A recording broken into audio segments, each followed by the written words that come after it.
Hai, welcome to Artocles. Negara Myanmar termasuk jarang saya bahas karena konflik yang berhubungan dengan aparat dan pemerintahnya sendiri cukup mencolok di berbagai media. Harus benar-benar gali dan bantuan kontributor lokal supaya bisa ngedapetin kasus yang ini. Hampir setahun untuk riset kriminal nyata yang berikut. Sebelum dilanjut, dukung dulu channel ini dengan mencet tombol subscribe dan juga dinyalain notifikasinya, supaya lain kali kalau misalnya saya upload video baru, kamu jadi orang pertama yang tahu.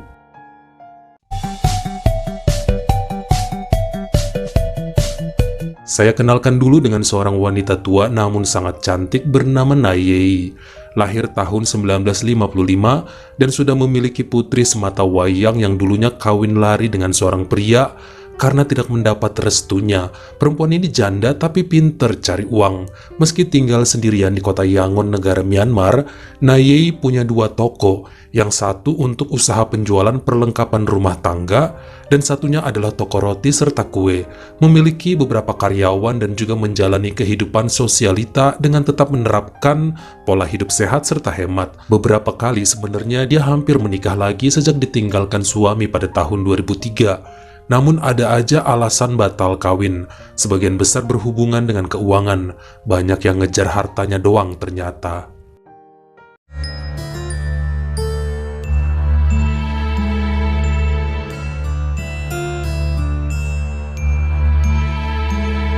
Pada penghujung tahun 2020, ternyata salah satu adik kandung Nayei yang bernama Mai berusia 54 tahun numpang tinggal di rumahnya bersama sang suami Piyu karena keduanya terhimpit masalah ekonomi setelah diterpa kebangkrutan saat pandemi. Pasangan tersebut nggak punya anak dan terpaksa gabung bersama kakaknya untuk ikut menjalani bisnis roti. Mai merasa bahwa bekerja bersama saudara kandung sendiri lebih baik, soalnya mencari kerja di tempat lain saat itu masih cukup sulit. Usia mereka juga nggak muda lagi, dan tabungan habis terpakai kemarin untuk berobat. Awalnya semua baik, namun perlahan keadaan mulai nggak sesuai harapan. Suaminya suka tergiur sama kecantikan kakak iparnya yang masih kenceng atas bawah, dan berusaha menggoda. Awalnya berpikiran positif aja, namun saat suatu malam di bulan Januari 2021 saat pulang dari toko, Mai memergoki suami dan Nayei sedang bersama dalam kamar. Wanita itu ngamuk dan memaki keduanya, karena ternyata Nayei menyuruhnya untuk menceraikan Mai dan jadi suami dia aja.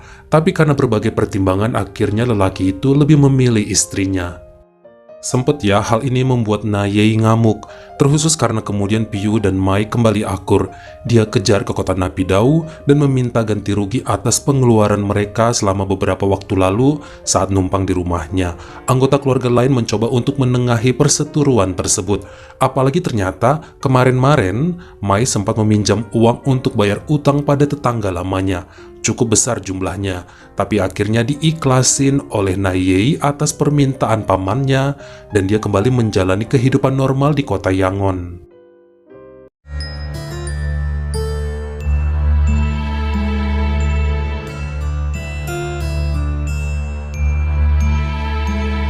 Pada Juni 2021, Nayei dikejutkan dengan sebuah panggilan telepon yang ternyata dari putrinya bernama Celia. Cukup kaget sebab mereka udah hilang kontak satu sama lain sejak 2007 karena anaknya ini kan menikah dengan pria pas-pasan yang gak mendapat restu. 14 tahun kangen dan akhirnya muncullah mereka di rumah Nayei bersama suaminya Asin dan seorang anak lelaki berusia 13 tahun bernama Mike, cucu yang gak pernah dia lihat sama sekali semenjak lahir. Makanya kemudian dipeluk dan sama-sama nangis. Sebenarnya agak muak juga ya Nayei melihat sang menantu, namun rasa rindu pada putrinya dan betapa senang ketemu dengan cucu semata wayangnya bikin semua perasaan menjadi haru. Setelahnya mereka tinggal di sana atas permintaan Nayei. Lagi pula belakangan juga ketahuan bahwa menantunya itu nganggur karena pandemi dan udah cari kerja sana sini nggak dapet juga. Daripada anaknya kelaparan dan memperbanyak utang di mana-mana, akhirnya mencari sang ibu dengan niatan numpang tinggal dan minta kerjaan. Dalam beberapa minggu setelahnya, baru Asin ikut dalam usaha penjualan perlengkapan dapur, sementara putrinya Celia gabung dalam toko satunya yang menjual roti.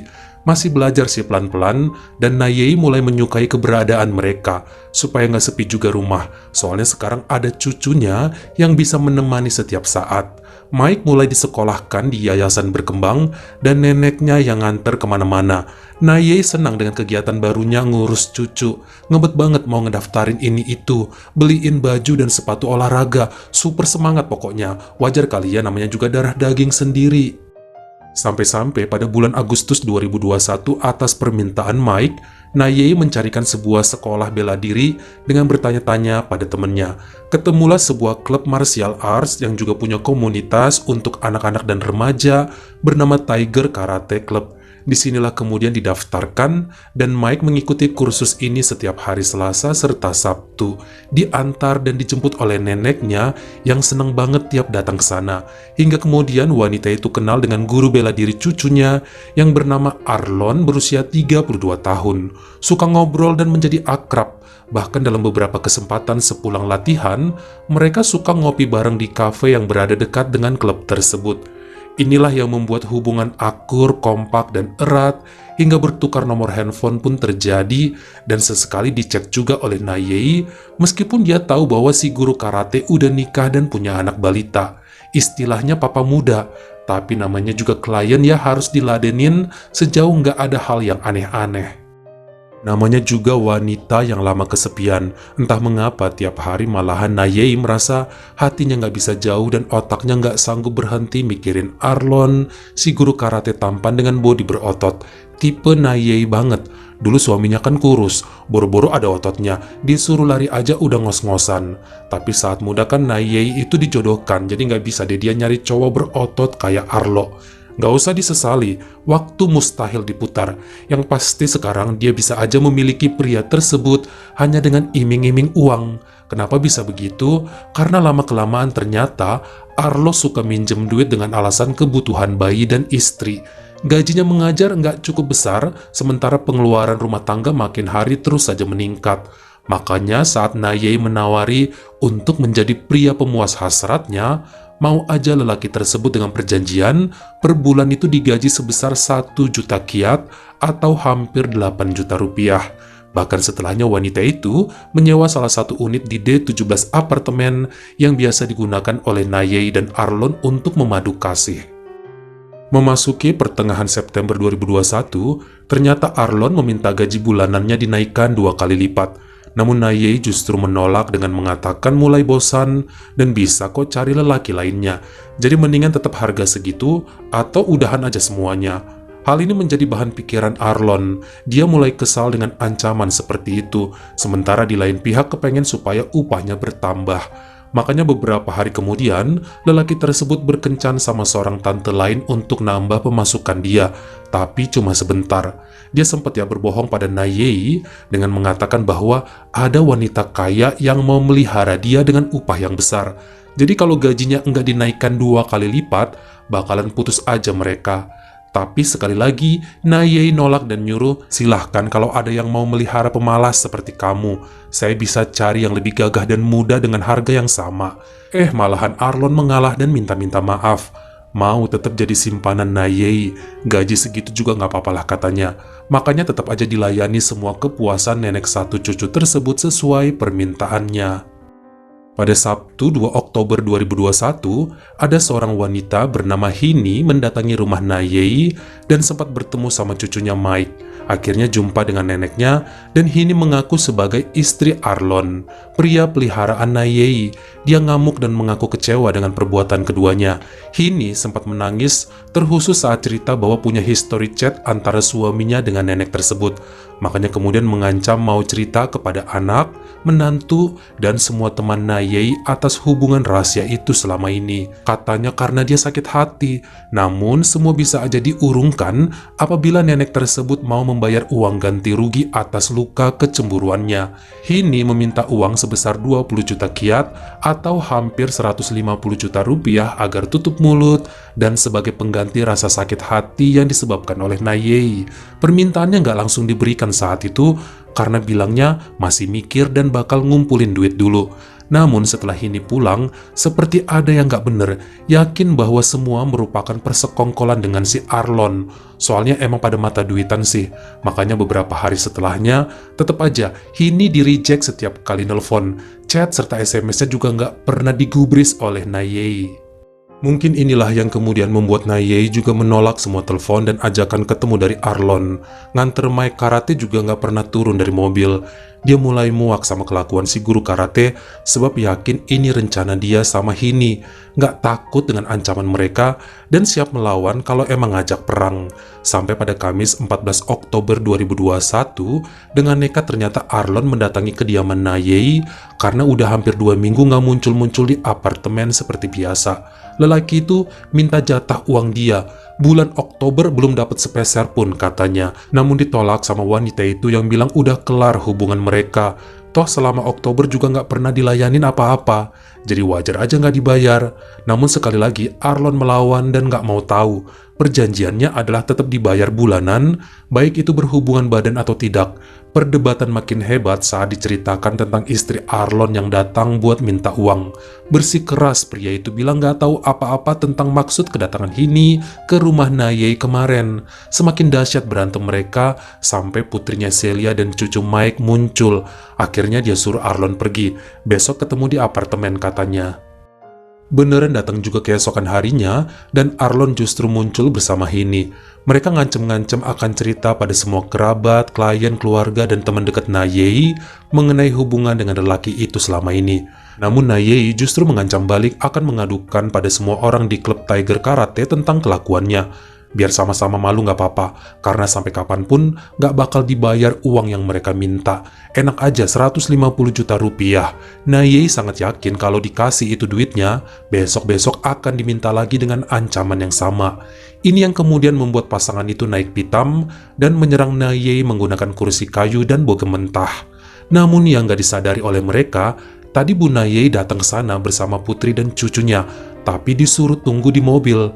Ternyata mereka diam-diam ikut naik. Celia segera ikutan melawan Hini sambil menampari wanita tersebut. Sementara Mike turun ke mobilnya, ngambil tang besar, lalu memukul kepala Arlon yang sedang mencoba menyakiti ibu dan neneknya. Semua terdiam saat Mike berhasil melumpuhkan guru karatenya dengan 1 kali hantam. Hingga security datang dan mengamankan keadaan. Dalam beberapa hari setelahnya, ada 3 orang dirawat di Rumah Sakit Victoria Yangon. Bu Nayei, Arlon, dan Hini. Mereka masih selamat. Sementara Mike dan Celia sempat ditanyai pihak berwajib, namun kemudian dipulangkan ke rumahnya.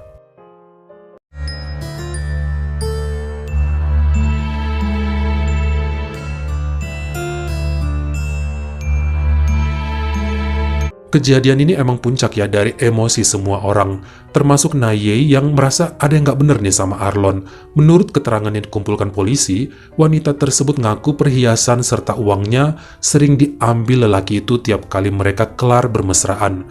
Bahkan pernah juga dengan sengaja dia taruh ya sejumlah uang di kamar mandi untuk mengetes kejujuran Arlon. Ludes semua.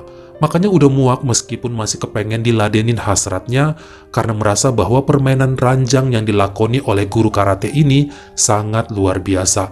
Sanggup semalam suntuk itu nggak capek-capek, bisa sampai beberapa ronde nggak lemes-lemes. Ini sesuai banget sama keinginan Nayei, soalnya pernah dia katanya bayar pria penghibur lain, tapi baru main 30 menit udah tepar. Arlon tuh jago banget urusan kasur. Namun jika ngomongin duit bikin males, rakus dan minta mulu. Dibeliin ini itu nggak puas-puas. Jadi meskipun kemudian dia ancam sama Hini, dia nggak takut sekaligus mau ngasih pelajaran sama mereka berdua. Dari sini juga kemudian penyidik mengungkapkan satu fakta mencengangkan, bahwa Hini bukanlah istri Arlon. Mereka hanya teman dan gak punya anak sama sekali seperti yang diceritakan sebelumnya.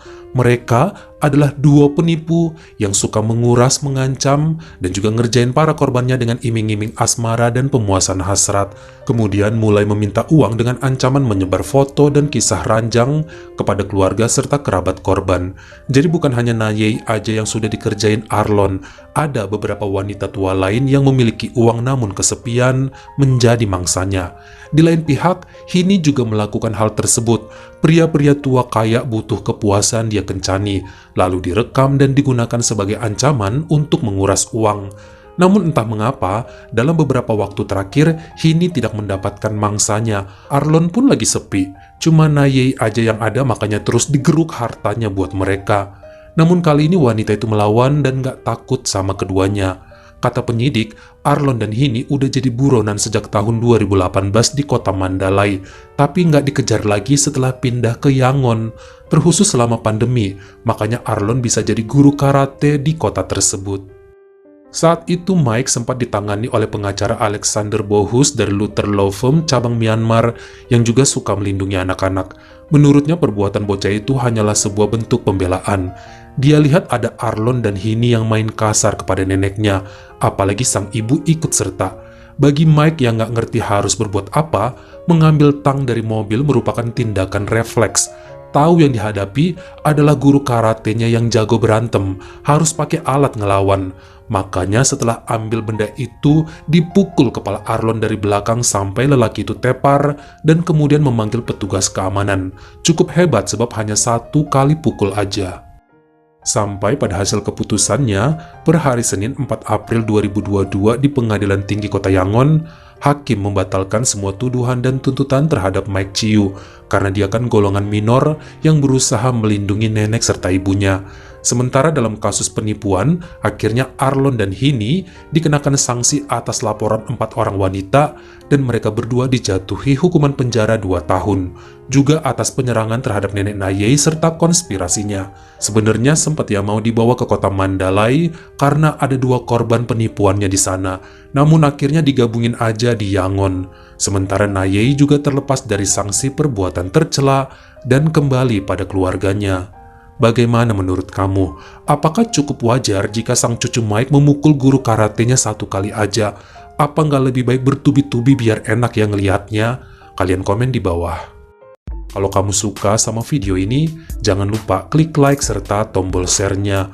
Buat yang baru pertama kali mampir, atau udah sering mampir tapi belum berlangganan, jangan lupa klik dulu tombol subscribe, dan juga dinyalain notifikasinya. Supaya lain kali kalau misalnya saya upload video baru, kamu jadi orang pertama yang tahu.